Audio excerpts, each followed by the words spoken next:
lorsque tu recherches la perfection pour être heureux, sache que tu ne le seras jamais, parce que la perfection n'est pas de ce monde. La perfection n'est pas de ce monde. Perfectionniste, alléluia. La perfection n'est pas de ce monde. Et celui qui te prêche est un perfectionniste.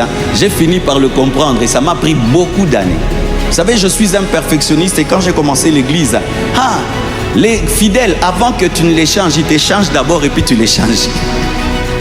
Cher futur pasteur, quand tu te dis, frère Anthony, je vais à Goma, je vais les convertir, je vais les changer. Non, ils vont te convertir, ils vont te changer et puis tu les changeras.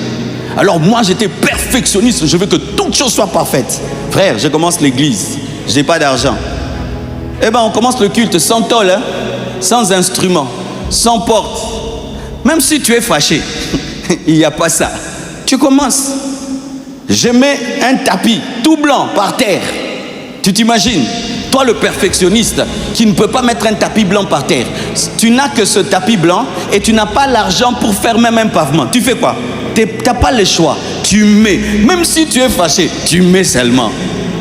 Tu commences le culte sans instrument. Tu aimes garder la voix, tes cordes vocales. Garde-les, tu crieras. Chaque culte, j'avais la voix partie. Quand j'étais dans un séminaire, on me donnait toujours du thé. Moi, je prêchais avec du thé. Qui connaît cette période-là? Et quand j'ai commencé à construire mon premier hangar, mes frères, pas l'argent de chercher un professionnel. Je prends un gars à côté, viens, fais-moi le hangar. J'ai un peu d'argent, 3 tôles. Un peu d'argent, 10 tôles. Un peu d'argent, 4 tôles. Il faut aller voir, la toiture a fait ça. Alors un jour, il met les bois comme ça. Et puis il s'arrête. Le jour qu'on a l'argent, il va à gauche. Et puis quand je prêchais, j'avais un bois comme ça. Et puis l'autre là-bas. Mais moi, j'aime que les choses soient toutes droites. Mais là, ça faisait ça.